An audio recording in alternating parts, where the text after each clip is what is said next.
नमस्कार, मैं ऋचा सिंह और आप देख रहे हैं सी न्यूज भारत। वक्त हो चुका है न्यूज बुलेटिन का। इस बुलेटिन में हम बात करेंगे बकानी की, जहां अखिल भारतीय वाल्मीकि महापंचायत के तत्वाधान में परंपरागत हर्षोल्लास के साथ मनाई गई महर्षि वाल्मीकि जयंती। साथ ही बात करेंगे गाजीपुर की, जहां बहादुरगंज के वर्तमान चेयरमैन की पत्नी को फर्जी दस्तावेज प्रस्तुत कर नौकरी पाने के जुर्म में गिरफ्तार किया गया है। और आगे चर्चा होगी शहडोल की, जहां अमीर बनने के लालच में फिल्मी स्टाइल में कारोबारी से युवक ने मांगी फिरौती। और भी तमाम खबरों पर आइए करते हैं विस्तार से चर्चा। खबर बकानी से, जहां अखिल भारतीय वाल्मीकि महापंचायत शाखा बकानी के तत्वाधान में महर्षि वाल्मीकि जयंती परंपरागत हर्षोल्लास के साथ मनाई गई। बता दें कि विशाल सत्संग एवं भंडारा 27 अक्टूबर शुक्रवार को झालरापाटन सड़क मार्ग पर संत श्री 1008 राधा राम संत मानाराम जी संत रतन राम जी महाराज समाधि स्थल पर मनाया गया। अध्यक्ष सेवा समिति सूरजमल बारावासिया राम प्रसाद महाराज जीरापुर बबलू धूलिया, नगर अध्यक्ष रामू चौहान, जिला अध्यक्ष ने अवगत कराया कि समस्त वाल्मीकि समाज सेवा समिति बकानी के तत्वाधान में पहला आयोजन प्रथम प्रयास है, जिसमें समीप के वाल्मीकि समस्त समाज वीडियो के साथ ही दूरदराज क्षेत्र से आए एवं समाज बंधु शामिल हुए। बता दें कि भव्य शोभा यात्रा कस्बे में निकाली गई। वहीं कस्बे वासियों ने शोभा यात्रा का पुष्प वर्षा के साथ स्वागत किया। सृष्टि रचयिता भगवान महर्षि वाल्मीकि जयंती की शोभा यात्रा का प्रथम आयोजन पूर्णतया सफल रहा। आज बकानी में क्या कार्यक्रम है? वाल्मीकि जयंती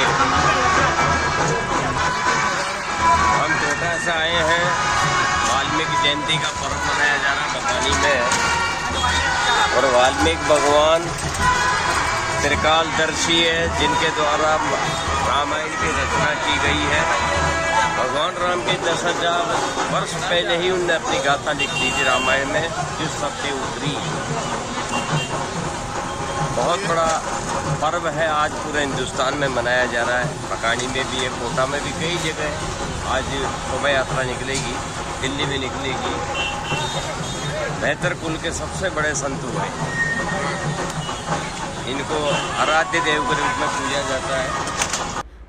झालावाड़ से सी न्यूज संवाददाता रमेश चंद्र शर्मा की रिपोर्ट। खबर गाजीपुर जनपद से है, जहां बहादुरगंज के वर्तमान चेयरमैन रियाज अहमद की पत्नी द्वारा फर्जी कूट रचित जालसाजी दस्तावेज प्रस्तुत कर मदरसे में नौकरी पाने के जुल्म में तत्कालीन प्रबंधक एवं चयन समिति के सदस्यों के विरुद्ध अभियोग पंजीकृत करते हुए अभियुक्ता पूर्व चेयरमैन निकहत परवीन को गिरफ्तार किया गया है, जिनके विरुद्ध प्रभारी निरीक्षक कासिमाबाद व गाजीपुर की महिला थाना अध्यक्ष तथा थाना बिरनों की संयुक्त पुलिस टीम द्वारा सुसंगत धारा 419, 420, 467, 468 समेत 471 व 120 भी पंजीकृत कर जेल भेज दिया गया है। बहादुरगंज नगर पंचायत के जो वर्तमान चेयरमैन हैं, इनकी पत्नी जो स्वयं भी पूर्व में नगर पंचायत की चेयरमैन रह चुकी हैं, इनके द्वारा फर्जी दस्तावेज लगाकर वहाँ के मदरसे में सहायक अध्यापिका की नौकरी प्राप्त की गई थी, जिसकी अल्पसंख्यक विभाग द्वारा जांच की गई। उसी क्रम में जिला अल्पसंख्यक अधिकारी के द्वारा उनके खिलाफ सुसंगत धाराओं में अभियोग पंजीकृत कराया गया है, जिसमें पूर्व नगर पंचायत अध्यक्ष की गिरफ्तारी करके उन्हें जेल भेजा जा रहा है और इसकी विस्तृत जांच चल रही है। और भी जो लोग इस पूरे नेटवर्क में इस फर्जीवाड़े में सम्मिलित होंगे, उनके विरुद्ध भी कठोरतम कार्रवाई की जाएगी। इनका सर कुछ आपराधिक रिकॉर्ड पहले का भी है, किसी गैंग से संबंधित? जो वर्तमान में वहाँ का नगर पंचायत अध्यक्ष है, उसके बारे में ये जानकारी प्राप्त हुई है कि वो जो IS 191 का गैंग लीडर मुख्तार अंसारी है, उसके करीबी रहा है और इस विषय पे भी संपूर्ण विवेचना की जा रही है और जांच भी की जा रही है। अगर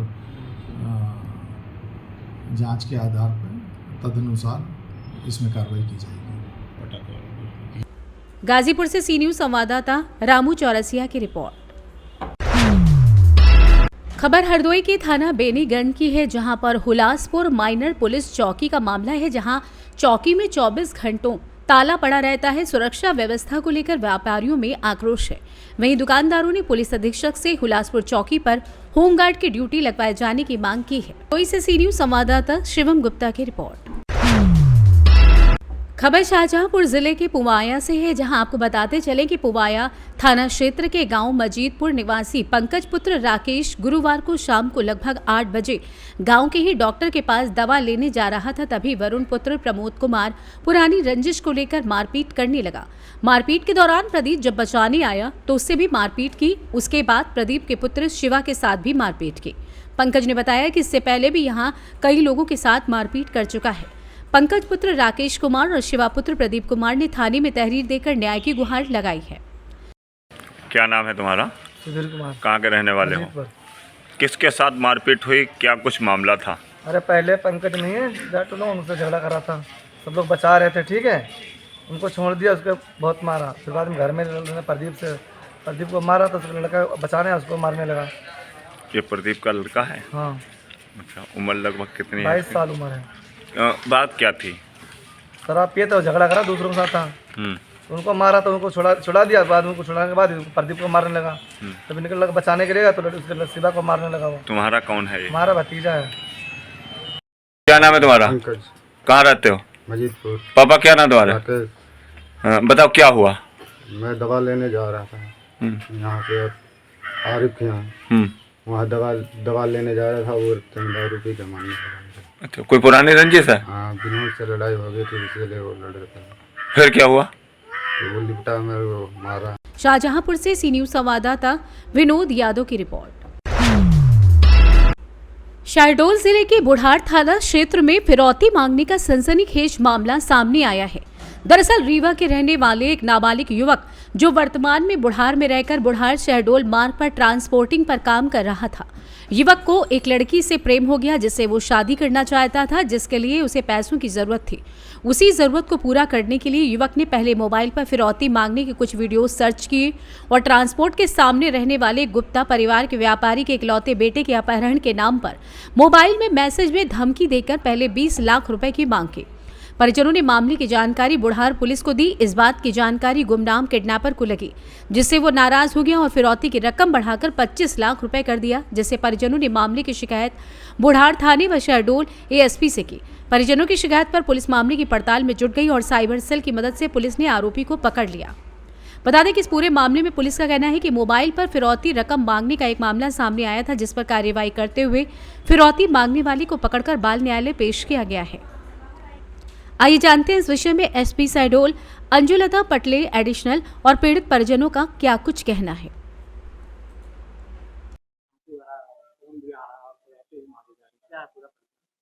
देखिए, थाना बुढ़ार में जो है वहाँ के जो व्यापारी वर्ग है, उसमें गुप्ता फैमिली है, उनके जो सुपुत्र है जो कि लगभग 17 वर्षीय, उनके मोबाइल पर जो है एक अननोन नंबर से धमकी भरा जो है एक पत्र जारी हुआ था, या फिर कह सकते हैं कि धमकी भरा जो है मैसेज आया था। उस मैसेज के प्राप्त होने पर उनके द्वारा जो है पुलिस थाने में शिकायत की गई थी, और जैसे ही शिकायत की गई थी तो हमारी टेक्निकल टीम उस पर लगी और उस पर जो है संपूर्ण रूप से कार्रवाई भी की गई, और साथ ही साथ इसमें उस अननोन नंबर था उसको ट्रेस किया गया, और ट्रेस करने के पश्चात उसके धारक व्यक्ति से जो है उसको पकड़ करके, जो कि रीवा का निवासी है मूलतः रूप से, और जो है पिछले कुछ जानकारी जो वर्तमान तक प्राप्त है कि पिछले 6 महीनों से वो लगभग अपने बुढ़ार में निवासरत था, और उस पे जो है उसे पूछताछ की गई है, और साथ ही साथ इसमें जो है संपूर्ण प्रकरण में अपराध पंजीबद्ध करके इन्वेस्टिगेशन में लिया गया। निश्चित रूप से उस जो अननोन था मोबाइल नंबर धारक व्यक्ति, उसको राउंड अप किया गया है, रेगुलर पूछताछ भी जारी है, और भी इसमें अन्य जो टेक्निकल साक्ष्य है उसका संकलन किया जा रहा है, इन्वेस्टिगेशन किया जा रहा है, और अन्य तथ्यों का समावेश किया जाएगा, और जैसे ही सारे तथ्यों का समावेश होता है और उसमें जो बिंदु निकल के आएंगे उस आधार पर अग्रिम रूप से वैधानिक कार्रवाई की जाएगी। सिक्योरिटी के मापदंड के लिए जो है यदि परिवार ये चाहता है कि घर पर जो है इस प्रकार की कोई सिक्योरिटी नॉर्म्स है या उनको कुछ चाहिए तो तत्संबंध जो है विधि अनुरूप जो चीजें हैं वो की जाएगी। 25 तारीख से मेरे मोबाइल में 12:40 25 तारीख को दोपहर 12:44 में मेरे बेटे के लिए मेरे पति के मकरेंद्र गुप्ता के मोबाइल में धमकी आई कि मेरे बेटे को अगवा कर लिया जाएगा और उसे जान से मारने की धमकी देकर 25 लाख रुपए की डिमांड की गई और ये कहा गया कि आप ना तो पुलिस को बताएंगे, ना तो किसी को जानकारी देंगे, ना तो किसी कुछ, अगर आपने किसी को बताया या फिर पुलिस को बताया तो आपके बेटे का जनाजा निकाल, इसमें स्पष्ट इन शब्दों में लिखा गया। फिर इसके बाद और बोला कि अगर आपने किसी को भी बताया, इसमें बड़े बड़े लोगों का हाथ है।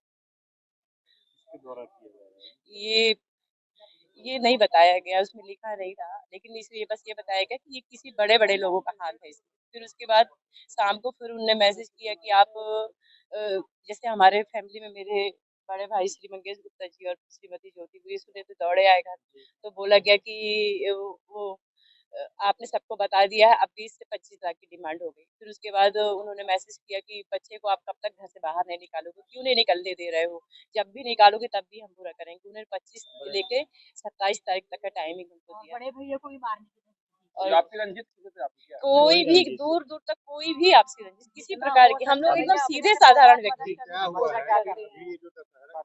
जी। वो 11th में है। अभी आप बस हम लोग हम सबसे बस यही विनती है कि आपको निष्पक्ष न्याय, अभी भी बुढ़ार थाने में जो व्यक्ति पकड़ा गया है उससे हम संतुष्ट नहीं है, उससे हम संतुष्ट नहीं है कि इसने किया, क्योंकि थोड़ा समय पहले कुछ और बोला गया, फिर बाद में कुछ और बोला गया, तो वहाँ से हम बिल्कुल, आप लोग को किसी पर शक है? हम सुरक्षित है हमारा, बस इतना चाहते कि कुछ खतरा नहीं हो। आज हमारे परिवार के एक एक सदस्य के ऊपर खतरा बना हुआ है, हम सबकी सुरक्षा चाहते हैं सर। हम अब किसी का नाम कैसे ले सकते हैं सर? बस वो तो प्रशासन का काम है, वो हमको जल्द से जल्द निष्पक्ष न्याय दे, बस हम ये चाहते हैं। और भविष्य में क्या हमारे साथ क्या किसी दुश्मन के साथ भी ऐसा नहीं होना चाहिए।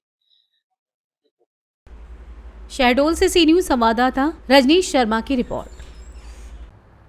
फिलहाल न्यूज़ बुलेटिन में बस इतना ही। देश दुनिया की तमाम खबरों की जानकारी के लिए आप देखते रहें सी न्यूज़ भारत। हर खबर आपके साथ, आपके हाथ।